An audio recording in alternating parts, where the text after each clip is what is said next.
सत साहिब जी। पूरी दुनिया में एक जगन्नाथ धाम ही ऐसा धाम है जहाँ पर तनिक भी छुआछूत नहीं है। इसका कारण ये था कि जब जगन्नाथ मंदिर की स्थापना हो रही थी, तो जब मूर्ति स्थापित की जा रही थी, तो पंडित जो थे मूर्ति स्थापना के लिए मूर्ति को मंदिर में ले जा रहे थे। तभी परमात्मा कबीर आए एक शूद्र का रूप बनाकर, तो वो मूर्ति को ऐसे ऐसे करके देखने लगे। तो उनमें से एक पंडित ने उन्हें धक्का मार दिया और कहा, हे शूद्र अशुद्ध, तू यहाँ कहाँ से आ गया?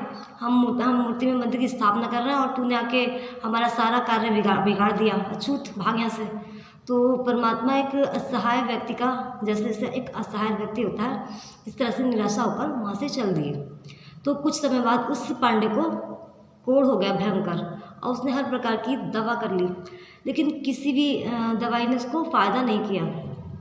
तो वो बहुत परेशान था। तो एक दिन सपने में श्री कृष्ण जी आए और उन्होंने कहा, हे पांडे, तूने जिस शूद्र को धक्का मारा था शूद्र नहीं था, वो परमात्मा, वो स्वयं परमात्मा थे, और जा जल्दी से उनके चरण पकड़ और उसके चरणों का चरणामृत पी, तभी तेरा ये रोग सही होगा।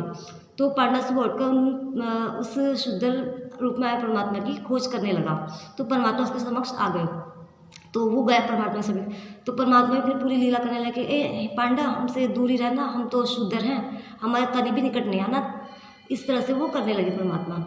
तो वो पांडे बोला कि नहीं नहीं महाराज, मुझे माफ़ कर दीजिए और कृपया मुझे अपने चरणों का जल दे दीजिए। तो परमात्मा ने कहा कि एक ही शर्त मिलेगा, पहले मुझसे वादा करो कि इस मंदिर में किसी भी तरह का पाखंड नहीं होगा, और ना ही कोई मूर्ति पूजा होगी, और ना ही यहाँ पर कोई छुआछूत करेगा। यहाँ पे शूद्र और पंडित एक ही पत्तल में खाना खाएंगे। तो कहा, जी महाराज, ऐसे ही होगा।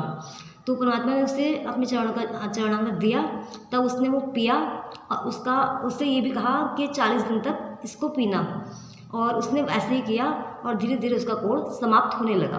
तो ये कहानी थी। तो आज तक, अभी तक भी इस मंदिर में कोई भी छुआछूत नहीं है। यहाँ पे पंडित और शूद्र एक साथ खाना खाते हैं। यदि आपको जगन्नाथपुरी की और अधिक जानकारी चाहिए तो यूट्यूब पर सर्च कीजिए सद्गुरु रामपाल जी के सत्संग, सत साहिब जी।